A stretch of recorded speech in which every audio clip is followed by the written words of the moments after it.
राज ठाकरे आणि उद्धव ठाकरे यांच्या कालच्या विजयी मेळाव्याच्या नंतर सत्ताधारी पक्षामधल्या दोन नेत्यांचा बोलता बोलता तोल गेलाय।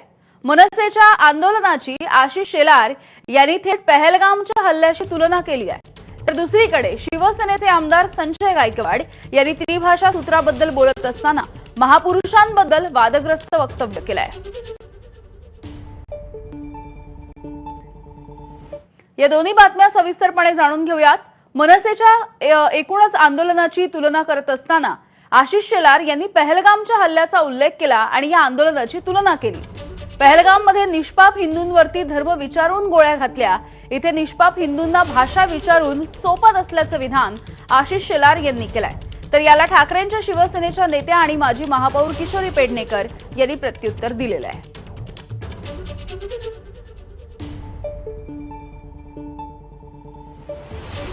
मला तर या सगळ्या गोष्टीचा उद्विग्नता येते।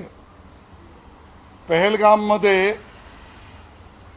त्या लोकांनी धर्म विचारून हिंदूंना गोळ्या मारल्या आणि इथे ही सगळी मंडळी निष्पाप हिंदूंना भाषा विचारून चोपतायत।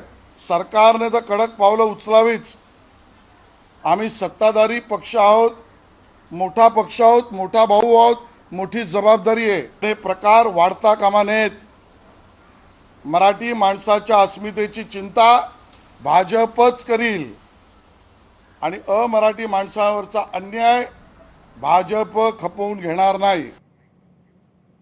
दरम्यान आशिष शेलार यांनी केलेल्या विधानावरती ठाकरेंच्या शिवसेनेच्या नेत्या किशोरी पेडणेकर आणि मनसेचे नेते बाळा नांदगावकर या दोघांनी सुद्धा प्रतिक्रिया दिली। आशिष शेलार हे आमदार आहेत, पक्षामध्ये फार मोठं स्थान आहे त्यांचं। पहलगामचे जे मारले धर्म विचारून ते गाडले गेले की स्वर्गात गेले, ह्याचं तर पहिलं उत्तर द्या। लोक त्याची अपेक्षा करतायत। त्या झाल्यानंतर बिनबोभाट त्या असलेल्या आजूबाजूच्या परिसरातच असू शकतात। टाईट सिक्युरिटी लावल्यानंतरही जर पळून गेलेत तर पहलगामचे मारेकरी दहशतवादी तुमचे कोण होते का? कसे गेले पळून? तुमचा पक्ष काही सामाजिक संस्था आहे?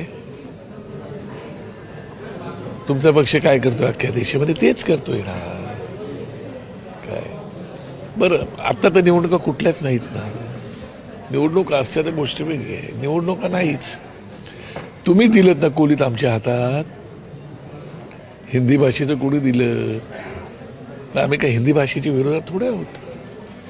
हिंदी भाषा पाहिजेतच आहे, फक्त विरोध एवढाच होता की 1ली ते 5वी पर्यंत नसावी, जी पूर्वी होती, एवढ्यासाठीच आम्हाला आमचं म्हणणं होतं।